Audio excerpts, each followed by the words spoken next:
When we look ahead on these European balancing markets, Yeah. apart from the data transparency, where you said that is a massively important point, that we just get more data and better data.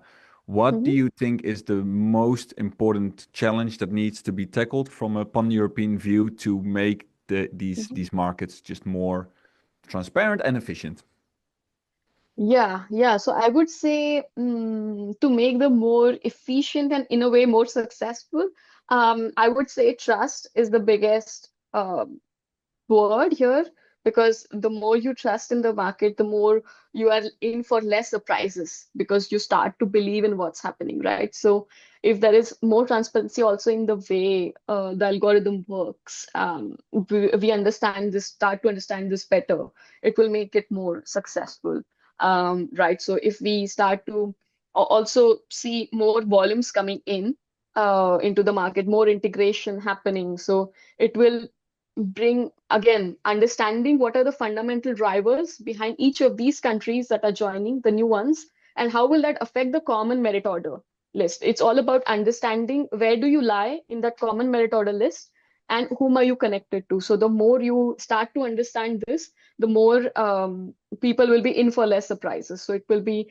let's say, more building more trust and bringing more clarity to the market. So this will be a new thing, bringing more level playing fields, as I mentioned. Like now that Acer is looking into some of these topics and giving more clarity to the BSPs in the future, like this year. That will be the next thing we would look for, and also the way you translate these prices to the local, like imbalance prices, right? So those kind of topics are also going to be quite important to look after to make it also level playing field. Yeah. And is it fair to say that, of course, with more trust, more cooperation, and improvement of these systems, that simply having more market participants, more assets, and more volume on these curves, would that also absorb all the price spikes and make the market more efficient?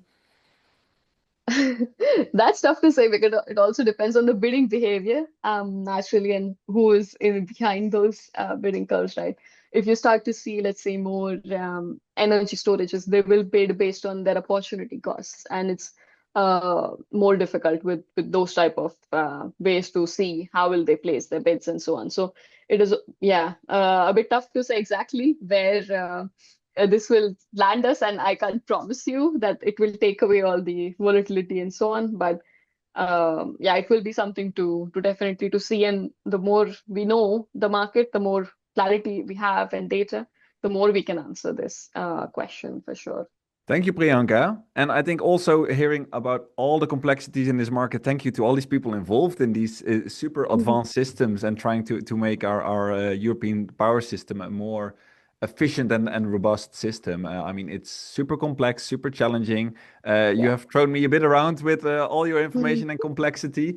But for those who are, of course, other experts in this market, I'm sure they have enjoyed this conversation. Looking ahead for parties who are entering this space, Mhm. do you have maybe some insights on if you enter this physical space, AFFR, MFFR, assets Mhm. activation, what would be your Yeah. advice? Where should a party that enters this market, where should they start in this maze?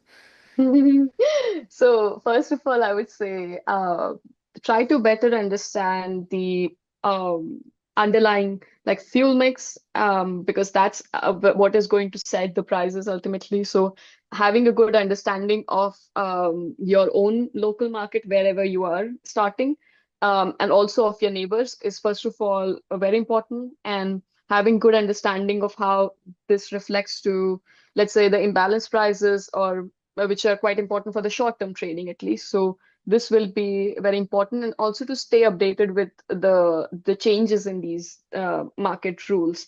That is quite important for you. And last but not the least, having good view of what's coming in the upcoming hours. So having good forecasts of these volume balancing volume forecast and balancing prices. That is quite important.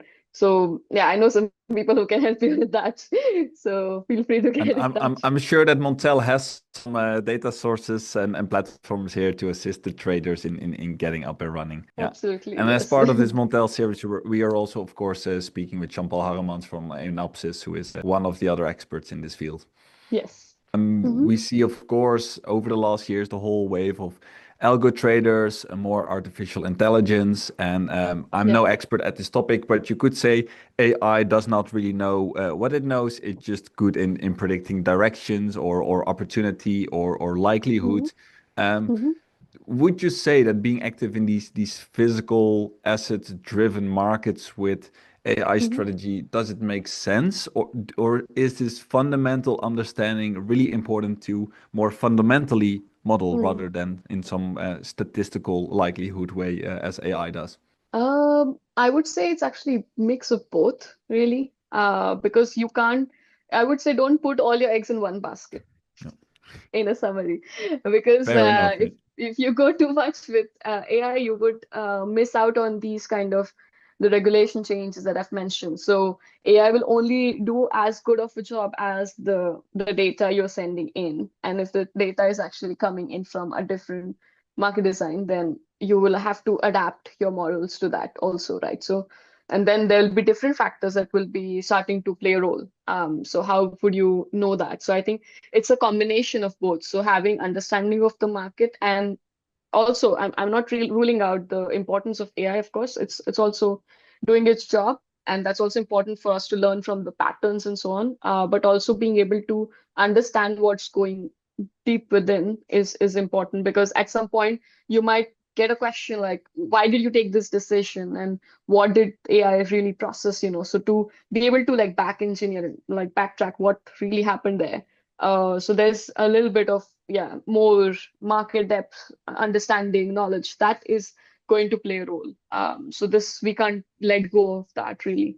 Both, So I would say. you could argue there that AI-driven intraday strategies fine so far, but whenever it's about ancillary services, frequency reservations, then purely AI might be a bit too much of a long shot. Yeah, I would say actually for almost everything, you have to be more vigilant and careful of the changes, Yeah, true. definitely, because all the market rules change in one place. It impacts everything, the whole trading cycle. So even intraday, because the intraday, as I mentioned, you would do a lot of trading based on your expectation for the imbalance prices. But if there is any change happening there in the balancing market or the market design rules, then it will impact the drivers, the main drivers for your training, and then the trading strategies itself. And I think this is just a very important warning for those who are entering the field without any energy knowledge and any fundamental knowledge. Know your Mhm. stuff, do your research, do your reading, because it's more about Yeah, than just the numbers. exactly. Absolutely. Thank you very much for today, Priyanka. It was such a pleasure speaking with you. So much expertise available, and thank you for sharing it with our audience today. And for those who want to have a follow-up conversation with you, of course, they are welcome to reach out to you. Thank you. It's been an absolute pleasure to talk to you, and I'm very happy to talk about these topics anytime.